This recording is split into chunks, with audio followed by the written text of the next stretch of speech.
Hello boys, it is me, Bowel Movement Benjamin. How are you? I'm grand. I'm grander than grand. I have another enchant variant for you today, boys. Okay, it's good, hear me out. So, I wanted to make a melee enchantress that is full fire damage. So, this shit has hit a lot of walls in the past, but since, you know, the release of Flame Rift, monster fire immunity is now sundered, so it can kind of open up a more heavily invested fire sorceress. So what have we got? We're using Hand of Justice for 16 Holy Fire Aura, plus 14 from Dragon, and then, as you can tell, another plus 14 here. So if I double check, because I forgot, that is Holy Fire Aura level 44. So the Pulse Fire is going to be reasonable as well. We do have Flickering Flame at minus 15, and Hands of Justice also gives minus 20. So that's minus 35. And on top of that, boys, we have Infinity over here. So remember, the 12 Conviction Aura only applies 1/3 effectiveness on top of the Sunder Charm as well. So, can't be bothered doing the math, but you know how it is, boys. So, stat, skills, gear, I don't know, jamboree. So, strength is pretty healthy because we're running 2 dragons, boys. It gives us, you know, strength based on character level as well as the 3 to 5 stat roll on there. So, you're going to have a lot of strength. Pretty much the same amount as if you had, like, an Enigma-ish. Whatever. It's not an Enigma, but I know.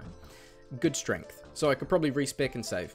Dexterity, we need 136 for a phase blade. Vitality, I have a bit extra for energy shield overflow as I do, and the rest in energy shield, energy stat, not shield. We'll get to shield later. Resistances, high enough for where I feel like the build is okay, but I never want to, I want to have enough resistances where the build can still run and function how I want it to in the video, but I don't want to be taken away from effectiveness of the build unless I really need to and it's not working. So that's totally fine. Cold res is it's okay, right? Now, some important factors on this. We have high fast hit recovery because we are a melee elite sniping build. So obviously we're not running passion, boys. So we've got that single target hitting at 2.27 hits per second. Yes, it is slow, but it's more damage per second running this setup instead of passion. That's why I have this. What else have we got? High faster cast rate. As you can see down here, we have Firewall, which we're going to be using to help with AoE, and casting around and elite sniping. It is a lot smoother, trust me, if we have higher faster cast rate. On the topic of faster cast rate, one variant that I have here, well, I guess an alteration on this build, is swapping out this staff, the CTA staff, because we have so much strength, we can chuck on a individual CTA one hand and then have a spirit, so then we can have 35 FCR, we can reach, I think, 7th frame faster cast rate at 105 FCR, and we can get an extra couple of skills on our battle orders for life and mana. So that's, you know, definitely up to you, depending on what gear you have, right?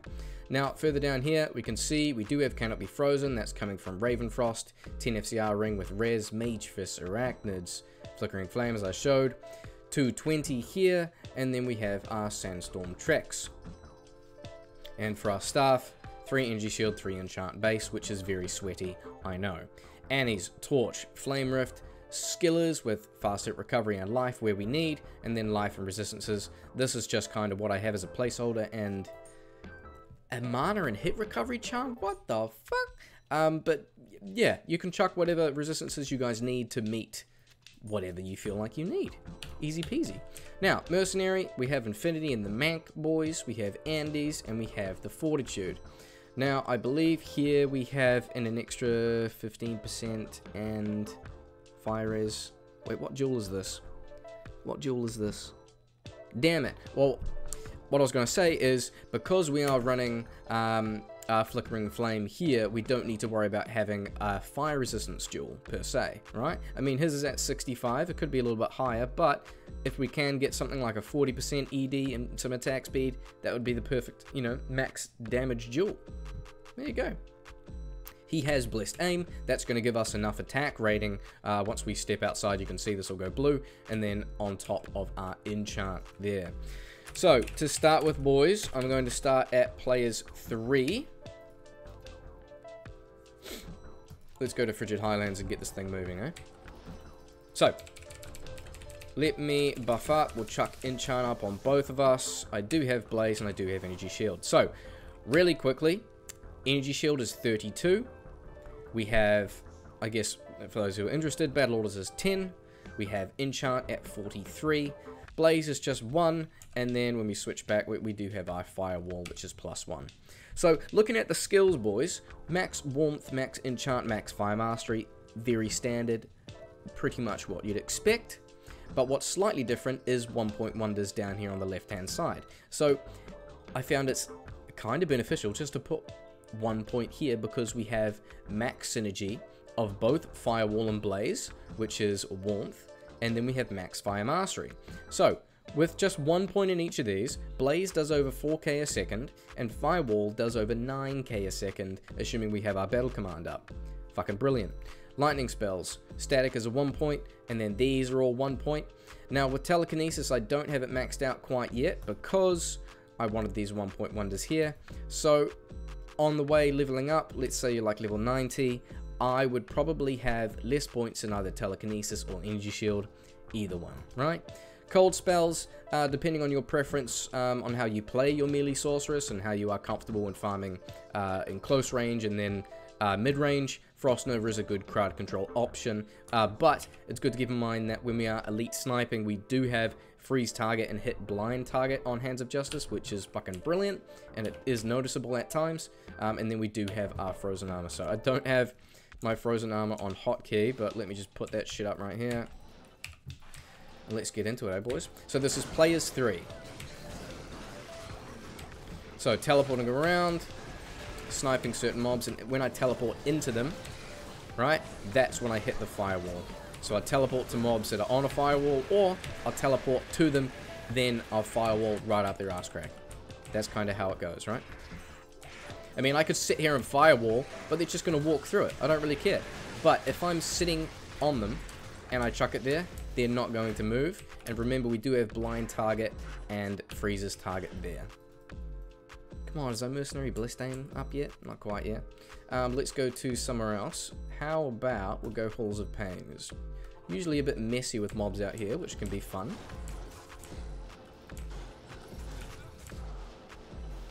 Aha.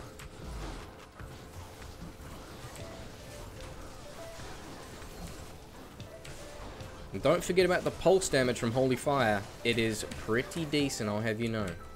Energy Shield just completely disappeared. That's pretty sweet, isn't it? Alright, here we are.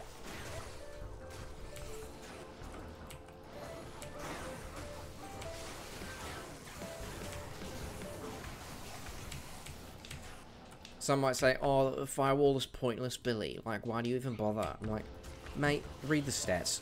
Okay, it does over 9k a second. Even if, like, a lot of the mobs are walking over it, I feel, in a weird way, more productive when casting more shit and more shit is on screen, other than just teleporting around. You know, I like looking at more shit, you know? Simple monkey brain, do stuff, yeah? That's all I need. Throw out lots of stuff, and then find high runes. That's about it. Very simple.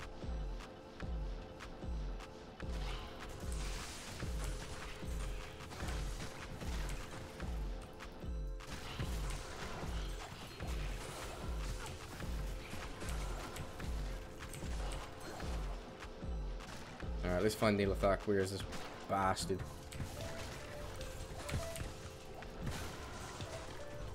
Damn. You could see the pulse damage on that one. What's the pulse damage, actually? Damn, bro, look at that. Pulse damage. Sheesh. Okay, let's go up here. Is he fire immune? I'm going to teleport on this bastard. Easy, and we got a key of destruction, but I don't care because I made this offline. Let's bump it up to players 8 and go somewhere else. Hey? So this is pretty easy.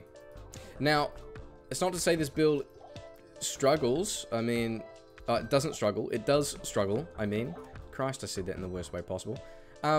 There's places that can get overwhelmed if you have not enough sources of crowd control, and you're just getting swamped from like succubus, wisps, and all of this.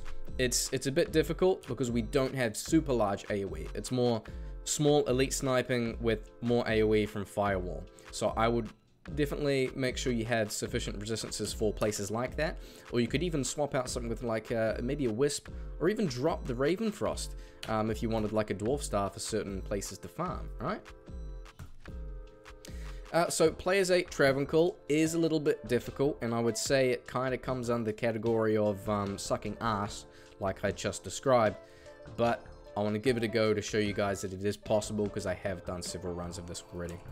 So, buffing up again, enchant, energy shield, chuck on blaze because whatever, mate, and then little armor over there. So I'll get rid of these elephants, or however you say their name.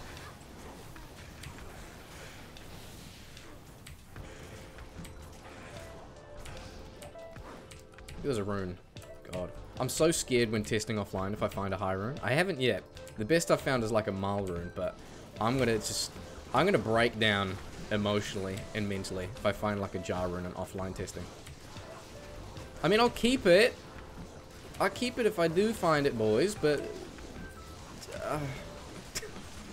no, I don't want to.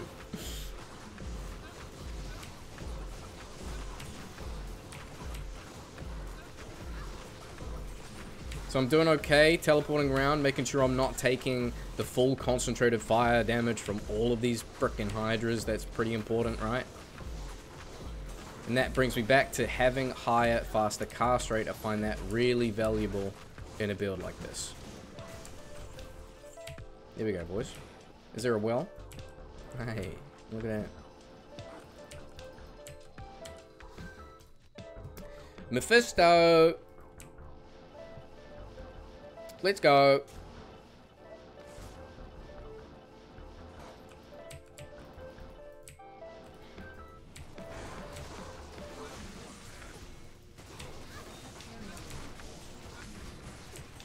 Hell yeah, boys. That's what I'm talking about. Players 8. Oh, that was bad, wasn't it?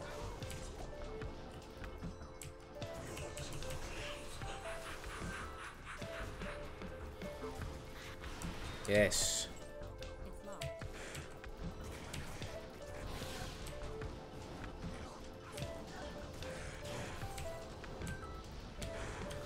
I'm pretty happy with how this performs.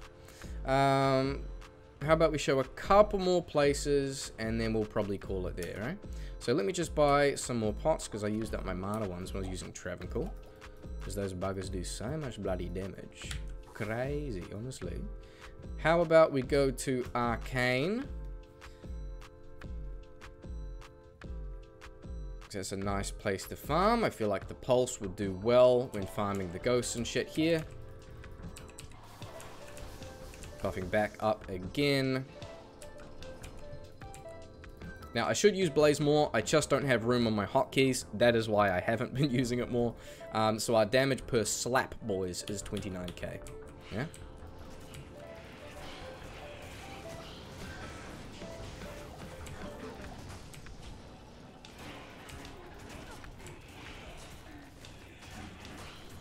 So remember, these Hell Clan are resistant, so they do, well, they're not resistant anymore because of our Sunder Charm, but what I meant to say is they have high fire resistance.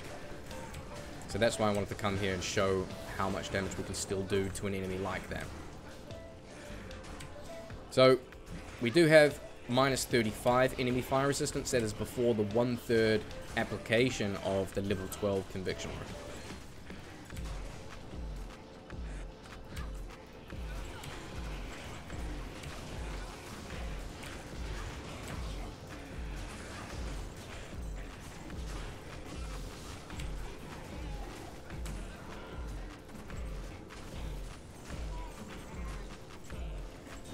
Woo! Stuff. I'm pretty happy with that, boys. I hope you guys enjoyed this one. I really like this one. If I get lucky enough in ladder, then maybe I'll make this. But I'm still working towards my infinity, so it is how it is, you know? So, I'm still trying to make these videos for you guys first, and then secondly, if I have time, extra time, then I will, you know, start to put out some streams and stuff and whatnot. But let me know if you guys have any thoughts, any alterations with this build, if you'd like to see a more firewall blaze heavy variant. But yeah, there we go, boys. 28 slapperoo hybrid fire max holy fire sorceress. All right, have a good one.